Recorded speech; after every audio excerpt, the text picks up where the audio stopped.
السلام علیکم ورحمۃ اللہ وبرکاتہ۔ نحمدہ ونصلی علی رسولہ الکریم، اما بعد۔ محترم بزرگوں اور دوستو، اللہ تبارک و تعالی کا ارشاد گرامی ہے کہ نیکیوں پر خود بھی عمل کرو اور دوسروں کو اس کی ترغیب دو۔ نیکیوں پر خود بھی عمل کرو اور دوسروں کو اس کی ترغیب دو،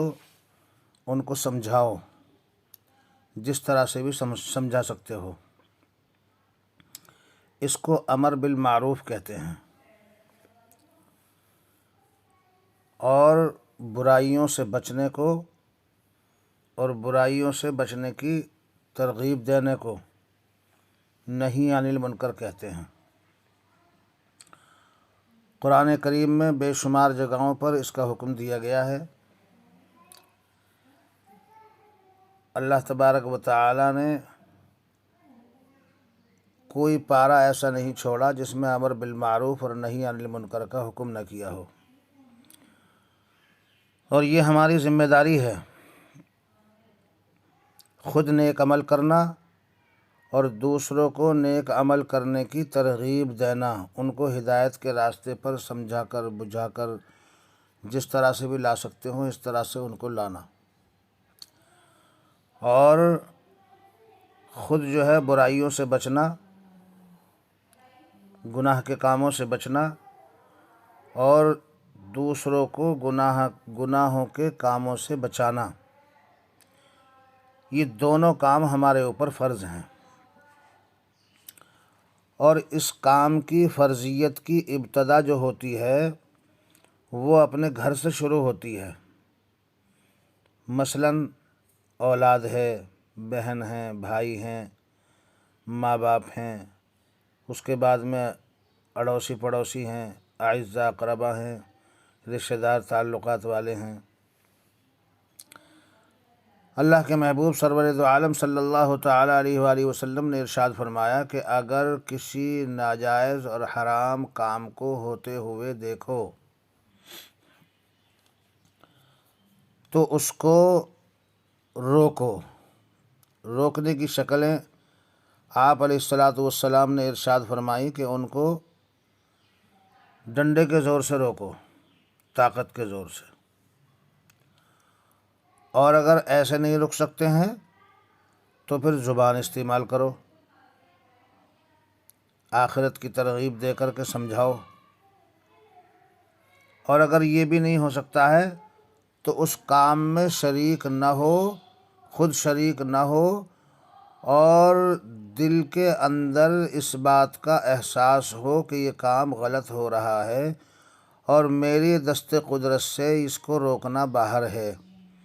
اس کے لیے ہدایت کی دعا بھی کرو اور اس کام کو غلط سمجھو۔ یہ ایمان کا آخری درجہ ہے۔ لیکن افسوس صد افسوس، آج ہمارا معاشرہ اتنا گندا ہو گیا ہے کہ ہم خود برائیوں میں مبتلا رہتے ہیں، دوسروں کو برائی سے کیسے روکیں گے؟ اور امر بالمعروف سے بھی ہم دور رہتے ہیں، خود نیکیوں سے دور رہتے ہیں۔ جب آدمی گناہوں میں مبتلا رہے گا تو نیکیوں کا کہاں مسئلہ آئے گا؟ بہرحال یہ زندگی جو ہے ایک روز گزر جائے گی، برف کی سلی کی مانند ہے، گزر رہی ہے۔ اچھے کاموں میں گزار لیں تو کام آ جائے گی، اور برے کاموں میں گزر جائے گی تو استغفر اللہ استغفر اللہ استغفر اللہ، آخرت میں ہم کو حساب دینا مشکل ہو جائے گا۔ تو دوستو بزرگوں، اس بات کو ہم پلے سے باندھ لیں کہ آج کے بعد سے انشاءاللہ ثم انشاءاللہ اللہ پاک ہم سب کو ہدایت کاملہ اپنے محبوب کے توسل میں عطا فرمائے۔ برائیوں سے ہمیں رکنا ہے اور روکنا ہے، اور نیکیاں کرنا ہے اور کرنے کی ترغیب دینا ہے انشاءاللہ ثم انشاءاللہ۔ حضرت حذیفہ رضی اللہ تعالیٰ عنہ سے روایت ہے کہ آقا نامدار سرور کونین فخر دو عالم تاجدار رسالت صلی اللہ تعالیٰ علیہ وآلہ وسلم نے ارشاد فرمایا کہ قسم اس ذات کی جس کے قبضے میں میری جان ہے، تم لوگ ضرور بالضرور امر بالمعروف اور نہی عن المنکر کرتے رہو۔ تم لوگ ضرور بالضرور امر بالمعروف اور نہی عن المنکر کرتے رہو، ورنہ عن قریب اللہ تبارک و تعالی تم پر اپنے پاس سے عذاب بھیجے گا، پھر تم دعا کرو گے تو تمہاری دعائیں قبول نہ ہوں گی، پھر تم دعائیں کرو گے تو تمہاری دعائیں بھی قبول نہ ہوں گی۔ حضرت جابر رضی اللہ تعالیٰ عنہ سے روایت ہے کہ شافع محشر، ساقی کوثر، سرور کونین، فخر دو عالم صلی اللہ تعالیٰ علیہ وآلہ وسلم نے ارشاد فرمایا کہ اللہ عز و جل نے حضرت جبریل علیہ السلام کو حکم فرمایا کہ فلاں فلاں بستی کو اس کے رہنے والوں سمیت الٹ دو۔ انہوں نے عرض کیا کہ اے رب، ان میں آپ کا ایک ایسا بندہ جس نے پلک جھپکنے کے برابر وقت کے اندر بھی آپ کی نافرمانی نہیں کی، کیا اس کو بھی سزا میں شریک کر لیا جائے؟ اللہ تعالیٰ رب العزت نے ارشاد فرمایا کہ اس بستی کو اس شخص پر اور اس کے علاوہ اور ان سب لوگوں پر الٹ دو،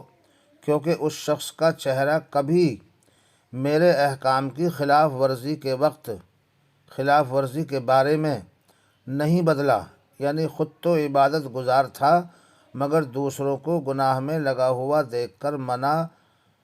کرنا تو کجا، اس کے چہرے پر کبھی شکن بھی نہیں پڑتی تھی۔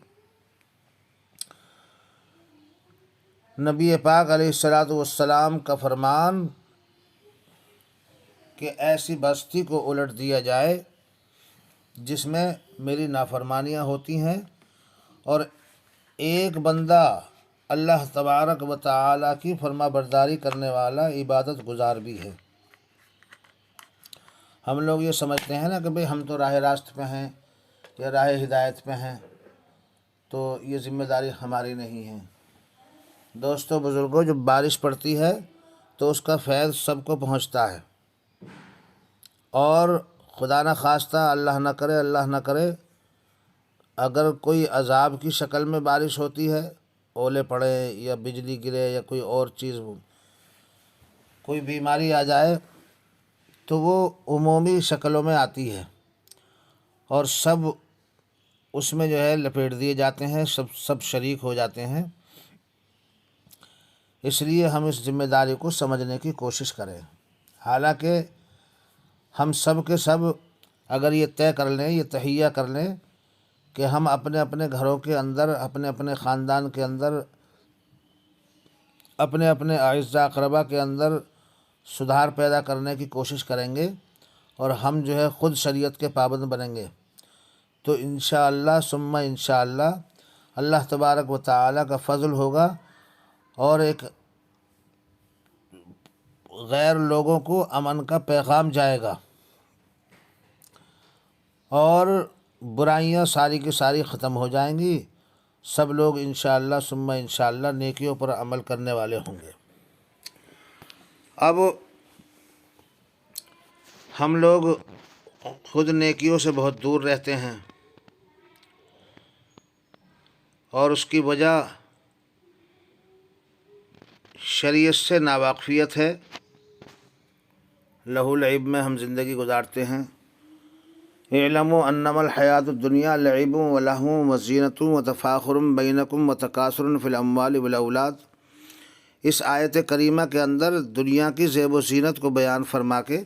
اللہ تبارک و تعالیٰ نے کھیتی سے تشبیہ دی ہے،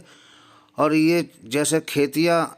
کبھی پیدا ہوتی ہیں، پھر لہلہاتی ہیں، ہریاول ہوتی ہے، اور اس کے بعد میں پھر آہستہ آہستہ تبدیل ہونی شروع ہو جاتی ہیں، پھر آخر میں آ کے وہ بھوسے کی شکل میں ہو جاتی ہیں، ختم ہو جاتی ہیں، کٹ جاتی ہیں، ایسی مر جاتی ہیں، اور اس کے بعد میں ان کا معاملہ ختم ہو جاتا ہے۔ ان کے بھوسے کو جس کو دیکھ کر ہم خوش ہوتے تھے، وہ پھر ہوائیں اس کو اڑاتی پھرتی ہیں۔ تو دوستو بزرگوں، اللہ تبارک و تعالیٰ نے تشبیہ دے کر ارشاد فرمایا ہے، اس کی مثال دی ہے کہ اس طرح سے ہی تم لوگ ہو، تو ایک روز ہمارے ساتھ بھی یہی معاملہ ہونے والا ہے، اور ہم روزانہ اپنے ہاتھوں سے جنازے دفن کرتے ہیں، جنازوں کی نماز پڑھتے ہیں، آج کہیں ہو گیا، کل کہیں ہو گیا، پرسوں کہیں ہو گیا، اور ایسے ہی ہوتے ہوتے ایک روز ہماری باری آ جاتی ہے۔ تو دوستو بزرگوں، بہت زیادہ خیال کرنے کی ضرورت ہے، بہت زیادہ سوچنے سمجھنے کی ضرورت ہے۔ اللہ تبارک و تعالی نے اس دنیا کو بنایا ہے، اور پروردگار عالم نے ہی قرآن کریم کے اندر اس کا اعلان فرمایا ہے کہ یہ دنیا دھوکے کا گھر ہے، اس لیے شریعت کو پکڑیں، شریعت کو سنبھالیں، اللہ اس کے رسول ہم سے راضی ہو جائیں۔ اللہم آمین ثم آمین۔